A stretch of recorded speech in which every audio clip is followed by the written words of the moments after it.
Exciting day. It is Tuesday. It is Testimony Tuesday.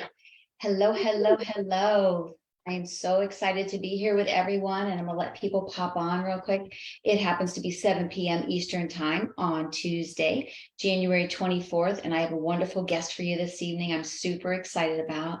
But also, while everyone's popping on, I want to just take a moment and I'll tell you a little bit about Testimony Tuesday and what happened with it. It actually was from God, and God really impressed upon me to do Testimony Tuesday because everyone has a testimony. We all walk through something. And when we get to the other side, God will put people into our lives that we can help along the way. And that's what we're here for, right? Is to help and love one another. And so that's what this is about. This is God's platform. This is God's show. I am merely just a facilitator, and I am thrilled and happy to bring in different guests every week that have a testimony. And tonight's special guest is my friend, my dear sweet friend, Mona Giordano, also known as Coach Mona G. And she is here with us tonight. Thank you, Mona, for being with us. Oh, Val, I'm honored to be here. This is so exciting, to be a part of something that the Lord is doing that I know from the depths of my heart is going to help so many people. So thank you for inviting me. Oh my goodness, my pleasure, my pleasure. And you know what? For those of you that, by the way, that don't know me, I'm Valerie Wilson Peterson, and I am the owner and creator of Hope to Find Me. Actually, God created it, and that's just my page that gives people hope, because your past does not define you. Hope defines you. Hope to find me. And but I'm also a certified life coach. And I wanted to give you a little bit of background on Mona, because I forgot to mention who I was. But anyway, so Mona has an amazing biography. So tune into this one. Turn your mess into his masterpiece. Mona Giordano wears many hats. Very true. Daughter of the Most High God, wife, mother, grandmother, multipreneur, and social media 101 coach and speaker. She has been a successful business owner for more than 36 years, and most of which were as a certified pest management consultant, and now specializing in helping entrepreneurs who did not grow up with a device in their hands get over the frustration and overwhelm of social media by teaching them how to set up their profiles, create posts in Canva, and create video content, stories, reels, live, and streaming. The career came about after a near-death experience left her needing a liver transplant in 2010, which changed the trajectory of her life forever. Amazing story. Being a baby boomer, she had zero experience with social media, as many of us do, and didn't want to know anything. Her son did it all. He had all her content creation and marketing for her done. And then one day, 5 years ago, he moved out, and Mona had no choice but to come to terms with it and learn it on her own. Today, her biggest pain became her greatest passion. I speak from experience. She has helped me greatly. While this is her career, her heart sings when she has an opportunity to share her story as an inspirational speaker, offer hope to those who feel there is no hope, and for them in their situation. Mona will be sharing her message, Turn Your Mess into his masterpiece, as she tells the story about what led her to needing a liver transplant, the miraculous journey through it, and the challenges and successes she has experienced overcoming some extreme adversities, changing her mindset, and going from a victim mentality to victorious. Please help me welcome my wonderful friend, Mona Giordano. Oh, thank you so much, Val. I'm like, is that me? That is. Oh my goodness. You've been a part of my life for many years, and I am just so thrilled and honored to have you on. So to take us back, tell us, wow, liver transplant, how did that all happen? How did that come about? Wow. I'm going to try and do like the Reader's Digest condensed version because of time constraints. But my life when I was growing up was really far from normal. My mother and my stepfather were both alcoholics, and my stepfather was an abusive alcoholic. He beat my mother, he beat me, and he, more than the abuse, he was emotionally abusive. He, said to me things like, you're stupid and you're never going to amount to anything and you have no common sense. And the sad part is that I believed him. So that's kind of the weight that I carried around on my shoulders. Well, by the time that I was 14 years old, my mother just had it. I was a burden to her. It's not like she wanted it to be a part of her life. I was a burden. And so she and my stepfather spent most of their time at the Moose Lodge, drinking and carrying on and all of that. In fact, so many of my younger year nights were spent at the bar eating things like pickled pig's feet and what is that sausage, the vinegar sausage and saltine crackers and stuff for dinner. So I was just not the normal child. I was not around kids except at school, but my parents were really strict. They owned a motel, and right after school, I had to go home and do laundry and sheets. And, if there were any rooms that hadn't been cleaned, I had to do those as well. Well, by the time I was 14, my mother was just pretty much done with me. Basically, because I told on my stepfather when I was about 12 and a half, he started sexually abusing me. And when I told my mom, she didn't believe me. She thought that I was trying to destroy her marriage, and she was just done. So she sent me away to live with my Aunt Linda, that's her younger sister, in Miami Beach. And I'll tell you, there I was again, feeling like, hopeless. Nobody wanted me. My dad didn't want me. My mother didn't want me. I was abused. And so I found some solace in alcohol and eventually in drugs. And it got really bad. In fact, it got so bad that I was shooting up, heroin with dirty needles. So unbeknownst to me, I had contracted hepatitis C, but I wouldn't know it until I was about 50 years old. So all that time, it was destroying my liver. It made me get, cirrhosis. And then it destroyed my liver. And then it was October of 2010, I went down for the count. They told my husband, call your family, get your affairs in order. There's nothing that we can do. Her liver is dead and her kidneys are shutting down. They cannot keep up with filtering the toxins out of her bloodstream. So my ammonium level was so high that, well, I won't tell you what was going on, but it was really horrible. And I got so sick that my eyes were blood red from, vomiting and it was a horrible experience, much of which I don't personally remember because I was out of it.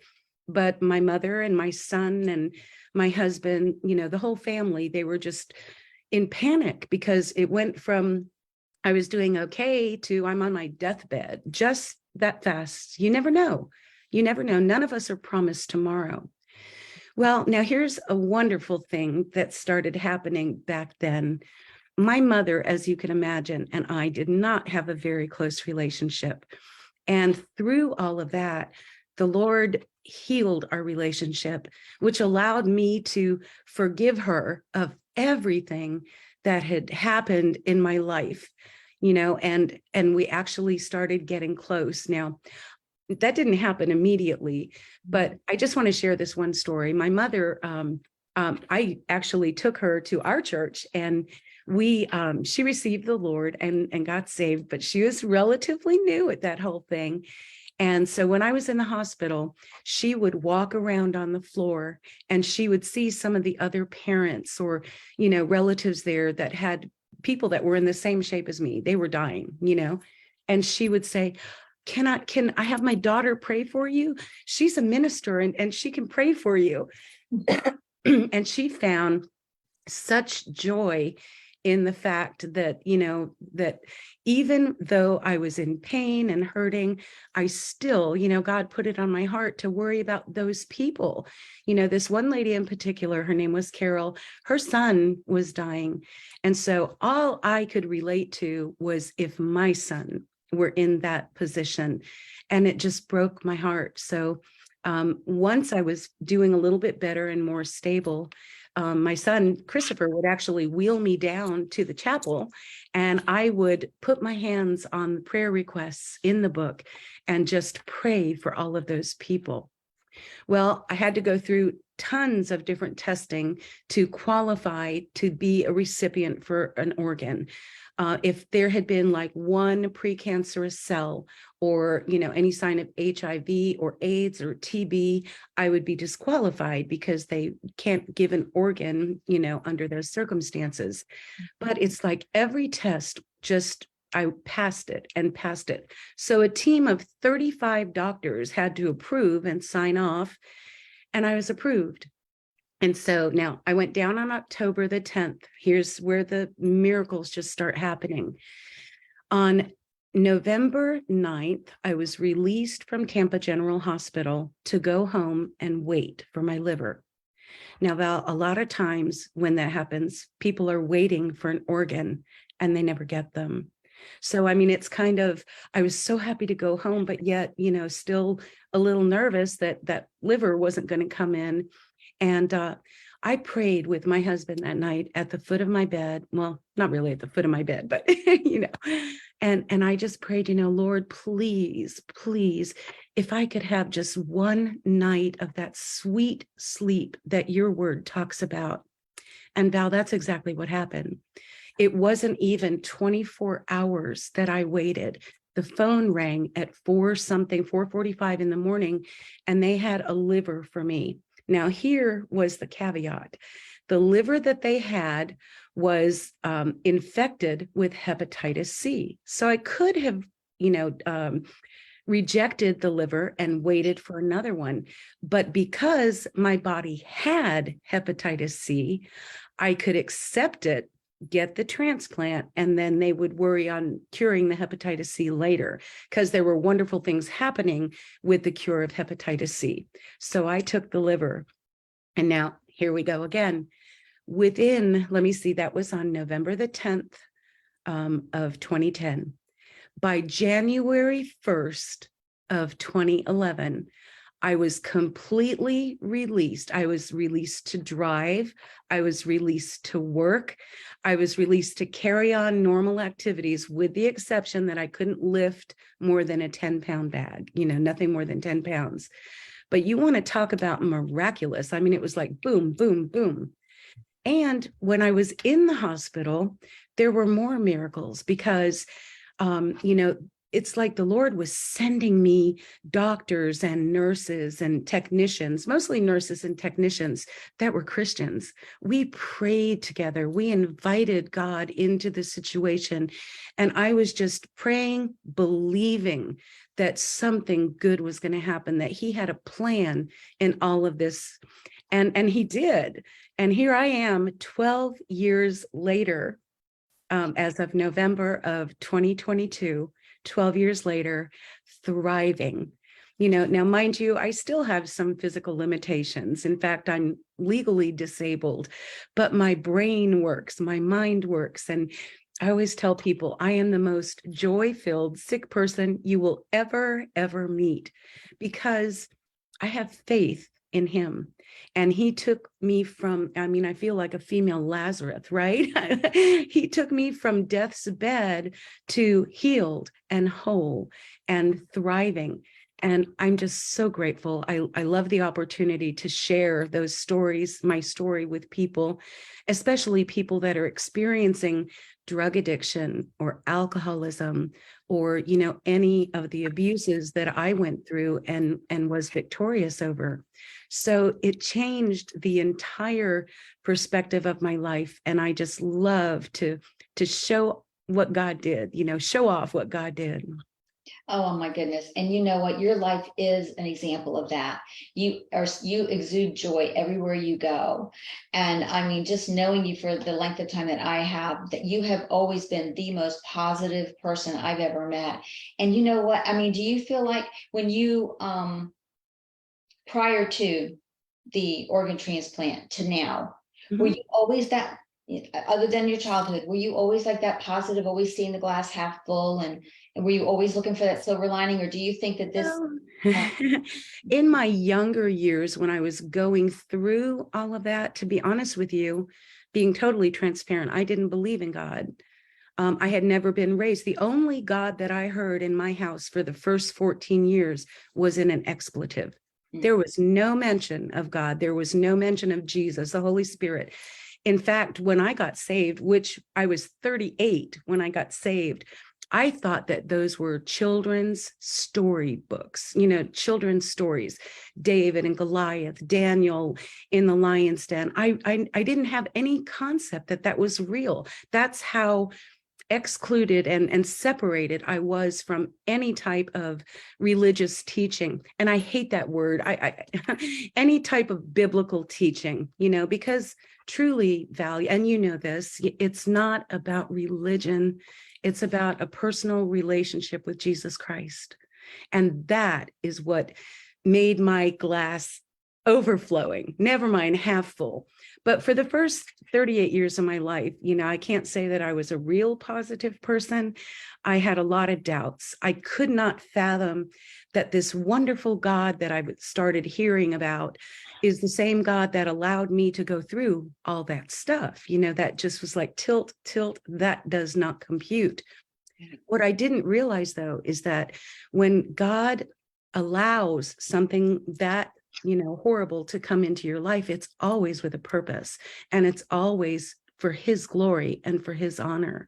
And he knew that I was the type of woman that I was strong enough that I would, fight for my life and work through that.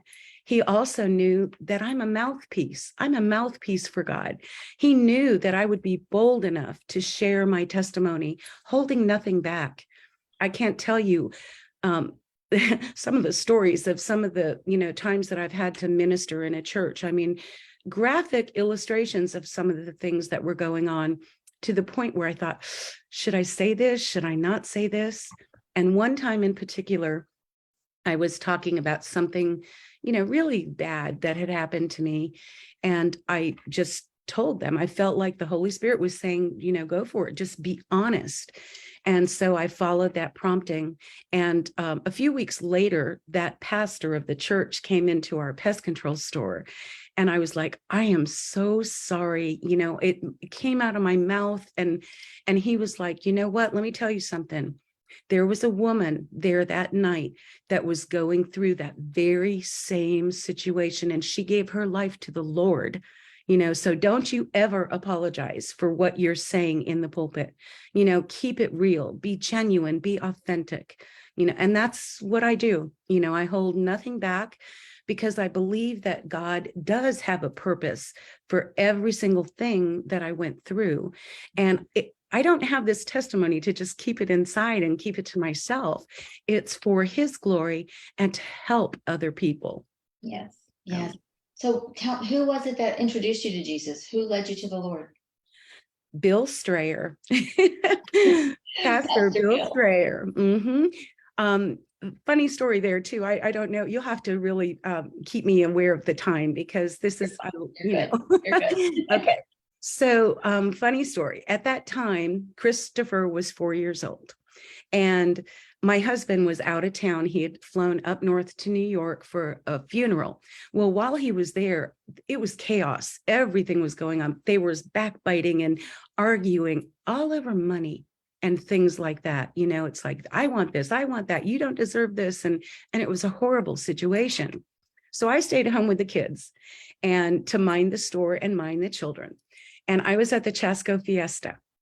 So for those of you who may not know, the Chasco Fiesta is something that happens every year in downtown Newport Richey, and the parade was going on. Now, there I was standing on the corner with all 3 children, drinking a beer, dancing to the music, because the DJ, I purposely stood right by where the DJ was, because I love music. That was my thing inside of me that really kept me going during some hopeless times, was music. Anyway, so this float comes, strolling, walking, riding by, whatever.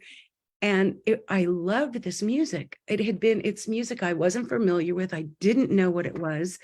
And one of the girls got down off of the float and walked over to me and put a little card with a scripture verse and a handmade crucifix on it. And she looked me dead in the eye and said, "Please come see us." And at that moment, I just stopped in my tracks and I looked up and I'm like, okay, I get it.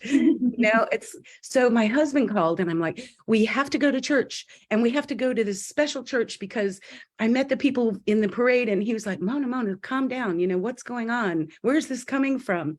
And I'm like, we have to have the baby christened, Pete, please. I was never permitted to learn about God. And now I want to, but even more so, I want my son to be able to make his own choice, an educated choice. So I called this church and I said, I'd like to make an appointment for my son to get christened.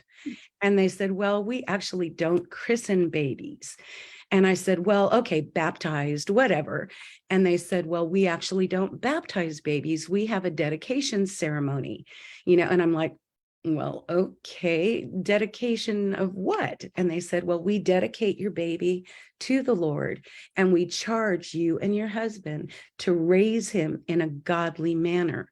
Well, that really touched my heart, but it kind of scared me too, because I didn't know. I mean, here I am, I'm making this appointment. My husband's going to come home and I'm taking him to this church. Well, it's a spirit-filled church. And if you've never been to a spirit-filled church, it might seem a little different from your average, let me see, what shall I say, a Catholic church or a Baptist church or something. It was very different. So my husband says, now, don't you think that we should go and check out this place before we just show up there with Christopher? And I'm like, okay. So we went on a Thursday night. Thursday night is a believer's prayer service. So we went in and I was just like, what the heck's going on here?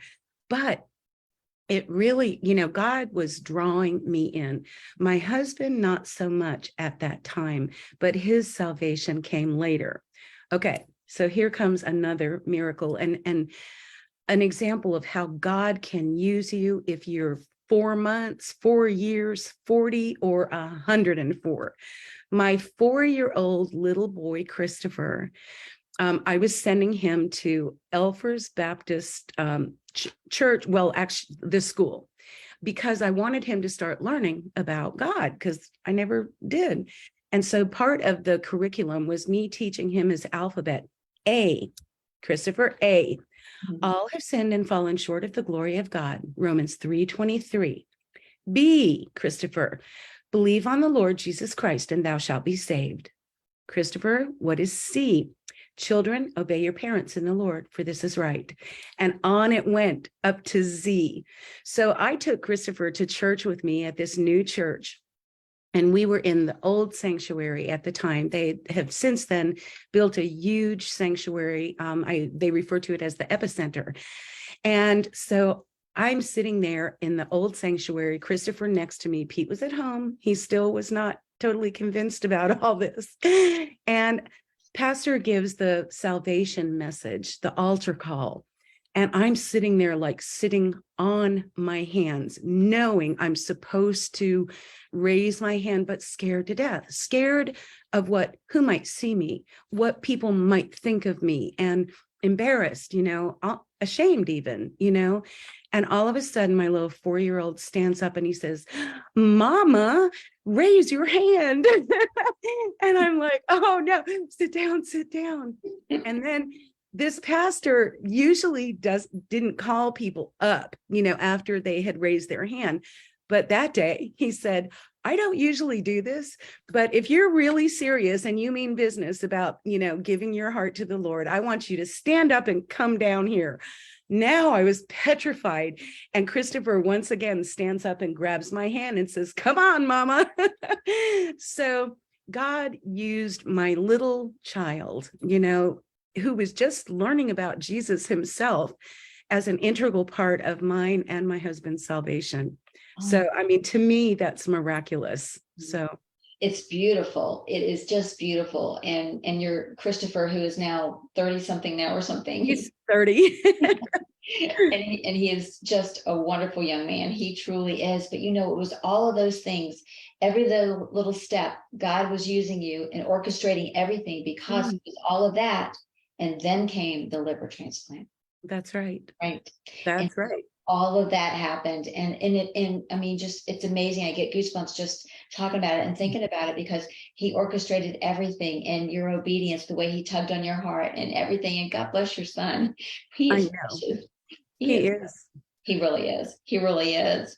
So if you fast forward to now, so now Okay. we're in the current the time, and I love that you're a social media coach. And I Yes. understand, in your bio, it's because that was almost like a need as opposed to a want. And Yeah. You keep hitting all these funny story things, right? All right. So that same young man who, helped lead me to the Lord, was a very, very artistic. He was a graphic artist, in fact. Now, this is when he's like, let me see, 12, I think. Well, no, that's when he started doing graphic arts, is when he was 12. But when I was, 5 years ago, and I'm not going to say how old I am now, but 5 years ago, he was getting ready to move out and buy his first home over in Wesley Chapel. And he's like, Mom, you're going to have to do this social media. I mean, he did everything. He did our email stuff. He did social media marketing, everything. I knew nothing. And frankly, I didn't want to. I was like, head buried in the sand, and I was afraid of social media and privacy issues and all that. And then, because he did everything, when I tried to learn it, it was like, whoa, mind blown. It made me feel frustrated and overwhelmed. And quite honestly, it made me feel stupid. And I knew I wasn't stupid, but I just couldn't grasp the technology because I didn't grow up, in that era. Like he did. He's a millennial, so he grew up with a device in his hand. Well, I tried watching YouTube video after YouTube video.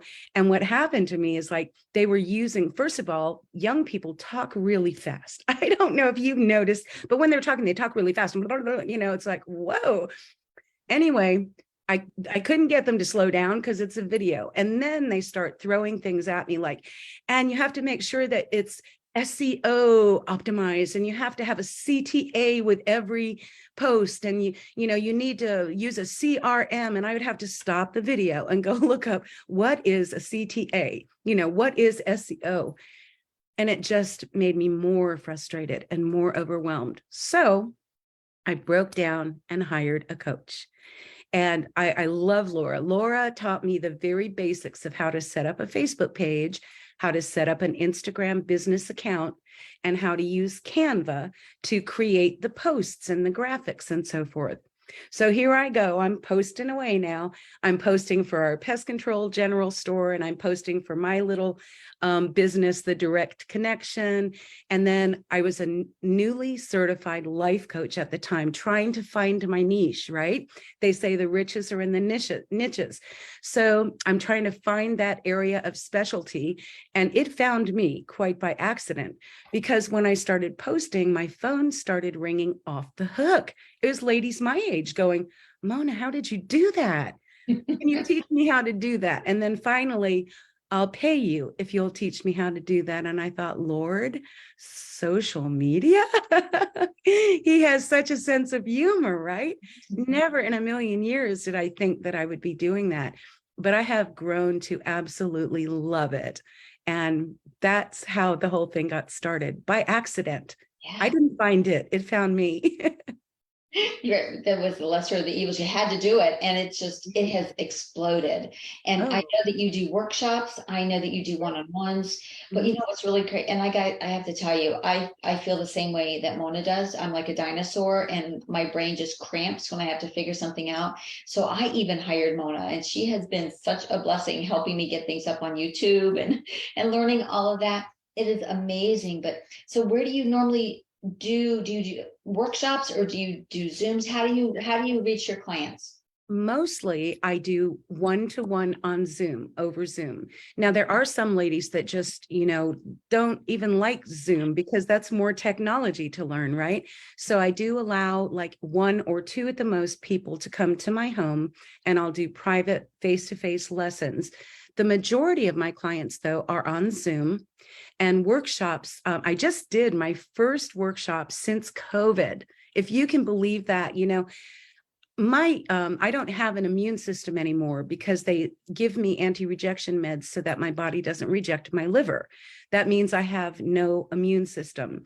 So I have been cooped up since April of 2022. And finally, I decided, it's time to start getting out there with permission from my doctors, of course. But they said, wear a mask, blah, blah, blah.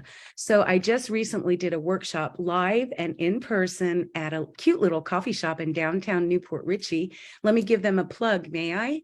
It's Please. called Neat Coffee Bar. And they're new and it's adorable. And they were so helpful. They have great internet and great coffee. So 15 of us, well, 16 counting me, we met there and I did a social media workshop for 3 hours. And it was so much fun getting to actually see my girls, my ladies in person. These are mostly ladies from my networking group. I host a networking group live every Tuesday on Zoom, of course. And it's called the Direct Connection Network. And so some of these ladies I've been networking with since April of 2020, but I have never seen them in person.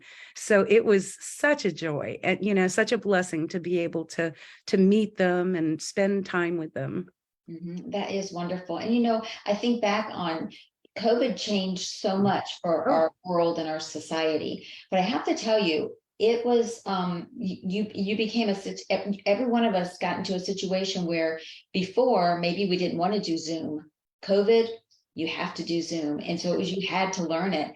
And I think there was a lot of bad from COVID, but there was a lot of good that came out of it. And one of the things was we learned how to communicate and gather electronically, digitally. And that was really good. And so you've been able to use that as well. Now your workshops, do you do them? So this is your first one you did at the coffee shop, which is great. And I'm really hoping you're doing another one because I missed it. So I want to be at the next one.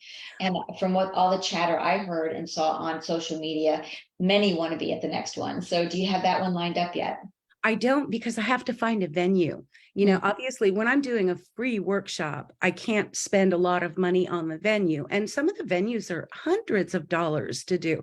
So that's why I went to Neat Coffee Bar, because he only charged me, I think, $25, and then just asked that each one of the ladies purchase a coffee beverage. That's all. So that was totally doable for a free workshop. But now, because I'm getting so many requests, I'm looking for places that I can have workshops. The biggest thing is that it must have super high speed internet, because you get 15 to 25 people online at the same time. It's got to be really high speed internet. And of course, it needs to be comfortable and clean. And so I'm looking for places. If anyone in your viewing audience knows of some places, please let me know. It can be, I don't mind doing like Clearwater or Wesley Chapel, Newport Richey. I'd even go as far as Tampa or St. Petersburg, for a group of ladies that need some help. But I need a good place that's not going to charge too much. Right. I've got an idea in my head that I'll share with you afterwards. All right. Yeah, I know, it's so exciting. So now, your son's in Wesley Chapel. Now, how's your husband doing? How's Pete? Pete is doing well. Pete is the ever ready bunny. I've always called him my ever ready bunny. In fact, I bought him this little ever ready bunny stuffed animal because he just goes and goes and goes and goes. He runs the business. And of course, because of a lot of my physical limitations, he totally does so much around here. I am so blessed. And he's such a wonderful husband. And we celebrated our 31-year anniversary, and we've been together for 37 years. And I just want to say we are going stronger than ever. So, we're like fine wine, we age. We improve with age is what I meant to say. So he's doing well. And Christopher now lives in South Tampa. He and his wife, Noelle, built a 4-bedroom, beautiful home in South Tampa. So, yeah. Grandbabies? Well, we have 2 grandsons. Michael and Lauren each have 1 boy. Christopher and Noelle are waiting because they're doing a lot of traveling, for vacation purposes. And he also does destination weddings because he's a photographer and a sound and light engineer. So the photography is a side hustle business, but he does destination weddings. So he goes to like Jamaica, Colorado, and, And wifey gets to go along too. So Not a bad gig. yeah, that's right. So yeah, I'm sorry, I got off the track there, and I don't think that I answered your initial question. So yes, you have grandbabies, and you did. Yes, you Yes. mentioned Okay, that, good. which Yeah, is so they're great. waiting though. They're still young and they're not in any hurry, because a baby changes everything for the good, but it's not quite as easy to travel around the world. Very true. Exactly. I remember, however many years ago, you used to do the direct connection, Yes. and we would have events there, and they were always so spirit filled and just wonderful. Do you think you'll ever bring the direct connection back to that? No. Oh, Well, it's easy for me to say that very quickly, because, there's good and bad in that. It was wonderful having the direct connection. My husband and I are purchasing that building. So I was able to give myself cheap rent, but that hurt us, because when it came time for taxes and insurance, my cheap rent meant that we had to sometimes borrow the money to pay the taxes and stuff. yeah. I could have, I kept the direct connection probably 2 years longer than I should have during COVID, because co-working wasn't a big thing during COVID, trust me. So I finally let it go, and I'm so glad I did. Now we have renters in there that pay full rent, so we can pay our taxes and insurance. And Pete built me a beautiful office slash studio at home. And I love it here. I get to look out and see the pool and the birds. And, I'm just so blessed, Val. Life is good. Life is good. Life is so good, Mona. Well, now we're in a new year. Okay, we leave in 2022, it's gone. We're in 2023, and it's still kind of new. So it's always exciting starting a new year, because we can have great plans and great dreams. I don't like to call them resolutions. I like to call them plans and dreams. But Yes. what does 2023 look like for you? What goals have you set for yourself, or what are you thinking? What are you planning? More in-person events for sure. Mhm. And I also want to do some online courses. Not everybody lives in Florida, and not everybody likes to get on Zoom. So I'd like to do some courses so that people anywhere can purchase the courses, and learn via video training, that they can go back and rewind and rewatch. And then I'll make PDF documents and checklists and things to go along with them, ebooks for, everything that they need to learn social media on their own time, in the comfort of their home. And, plus the courses, of course, are like doing business on rinse and repeat. So, people can be purchasing the courses while you're sleeping. And I think that that's a good business model. That really is. So that'll be great for you. So online courses and so forth. So is there anything that a little tidbits you can give the audience, or that you see that's the trend that now for social media? What is trending? What do you think? Okay. Video, video, video. Okay. Particularly short form video. Okay. Reels, for example. Stories are like 15 seconds long and they disappear, but reels can be anywhere from 3 seconds up to 2 minutes 90 seconds on Facebook, on Instagram, 60 seconds on Facebook, 60 seconds on YouTube. On YouTube, they're called shorts. So Okay. short form video is going nowhere. It's only increasing and increasing. People are spending hours watching these entertaining short little videos. I mean, sometimes you can go down a bunny hole, scrolling through, seeing those videos. For my audience, I do reels and I make them entertaining. For example, there's one that I did, and it's like this. It's an audio that I got right off of Instagram, and it's an older lady like me. And she says, "My mind is like an internet browser. I have 19 tabs, 3 of them are frozen, and I don't know where the music is coming from." So just that short, short and sweet relative to the industry that you're in. But you can also do training tips and teaching tips. And all different types of video, live streams. Live streams are great too, such as this one, the one that we're doing right now, because you can repurpose a live stream and produce so much content. You download it from Facebook, and then you upload it to YouTube after you've created a thumbnail, an intro, and an outro. But you can also share that on other social media platforms like LinkedIn. But get this, you can extract the MP3, which is the audio, and turn it into a podcast. You can have the audio transcribed by a third party like Rev, very inexpensively, and then turn that into a blog, add some photos to it. And then you can do video clips at different points of the interview, or the live stream rather, and use that for promotional materials. So, I mean, you can do so much repurposing with a live stream. So again, video, video, video. In fact, I'm going to tell your viewers, if you are in business in 2023 and you are not doing video, putting that beautiful face on camera, either short form, in pictures, or in video of some sort, like live streams, you're going to turn around in a couple of years and go, what happened to my business? It's that important. So that would be the best advice I could give anyone.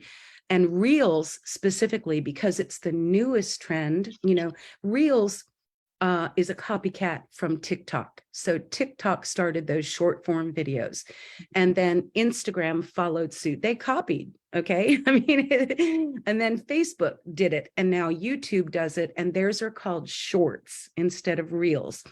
And if you have a YouTube channel and you start doing shorts, the YouTube algorithm will start feeding people to your other channel. So YouTube shorts and reels are absolutely top-notch, best thing to do. Oh my goodness, that is wonderful. And it kind of went over my head, but I know you. That's what I'm for. I know, thank God. Thank God, Ramona.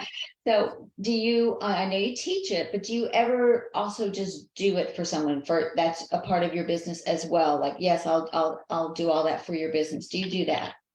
I'll be totally honest with you. That is not my favorite thing to do, because when you're a social media manager, which is what that's called, you have to really know the voice of that business and the brand message of that business. So I've gotten pretty good at insurance. Boy, I know about life insurance, health insurance, Medicare, homeowners, and auto. So if somebody in insurance said, Mona, can you do social media management?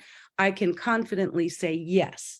But if it's something that I don't know anything about, I would spend so much time researching to make intelligent copy to write for their promotion that it really is not that advantageous to me, because you can't charge for all of those hours that you're researching and learning.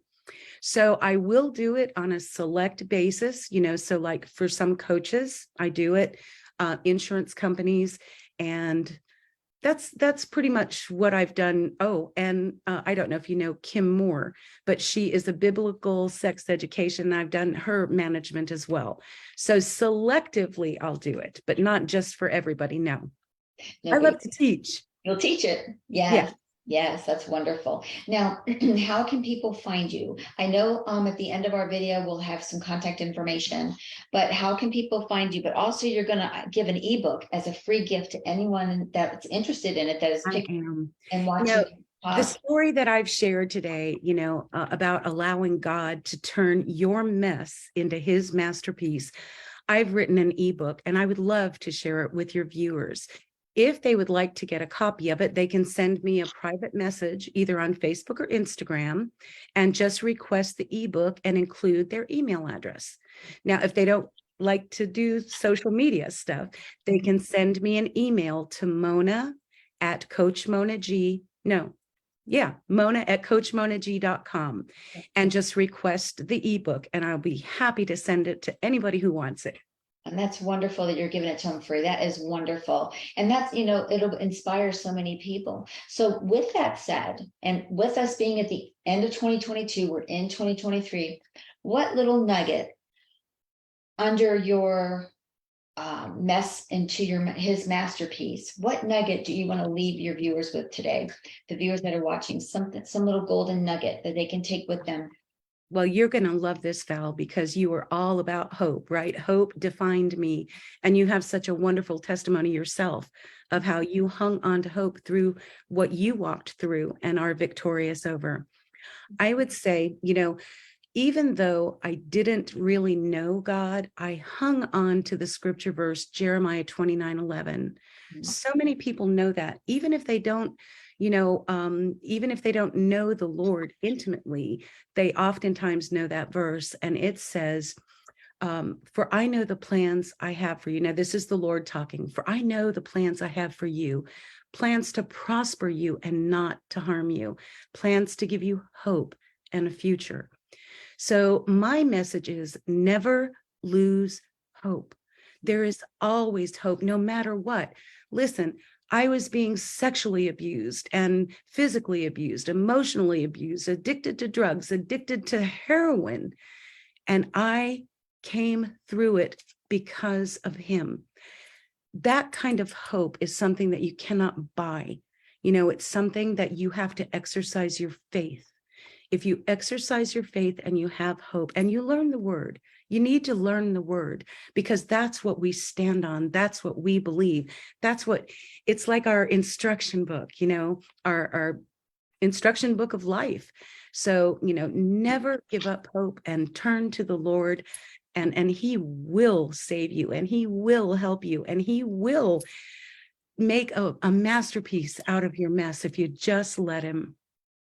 Yes, it's so true. And I mean, he loves us so much. And he wants us to have our best life. And he wants us to live victorious. He doesn't want us to be down and out and miserable and have no joy. That's not what Jesus came for. Jesus came so that we could have life to the full until it overflowed. And Mona, your testimony is wonderful. And I am just so blessed to call you friend. I love you so very much. Love you too, Val. I don't even know how long we've known each other. It's got to be like 15 years or so, thereabouts. Yes. Yeah. Yeah.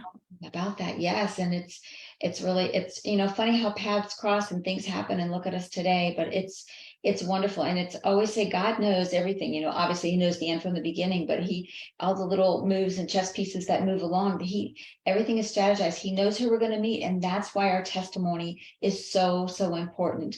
Everyone has a testimony. We have all walked through things. Mm-hmm.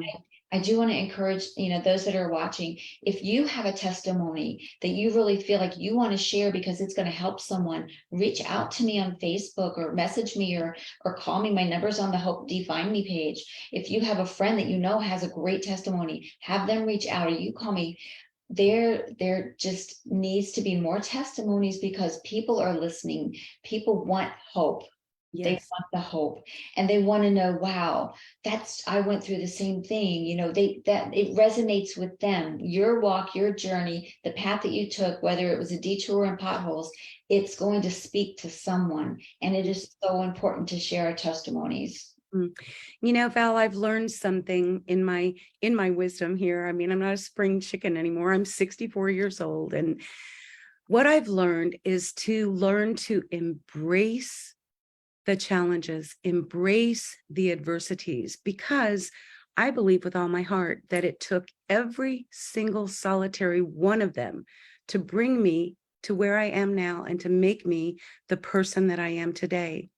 So if you're going through an adversity or a problem, look up, have faith, keep hope, and it's going to work out. I don't care what you're going through. It's going to work out. And it says in the Bible, our tears are never wasted. He stores them in a bottle. He notices everything. He knows all about us. And it doesn't matter how far gone you think you are, or how big of a mess you think maybe your life could be. It is his masterpiece, and he will bring you the beauty for the ashes. That's right. True. Amen, sister. Amen. Thank you so much, Mona. I am just blessed and honored to have you with me tonight. And thank you so much. And at the end of this video, when it goes to YouTube, I will have all your contact information. On the Facebook page, Hope Define Me, I'll also have her information, and I'll also put the information about the ebook, How to Get in Touch with Mona. Great. Thank you, Val. It's been a joy. And to everyone that's watching, thank you so much for tuning in, and may God richly bless you. Thank you. Love you so much. Thanks for joining us. Bye. See you next week. Okay.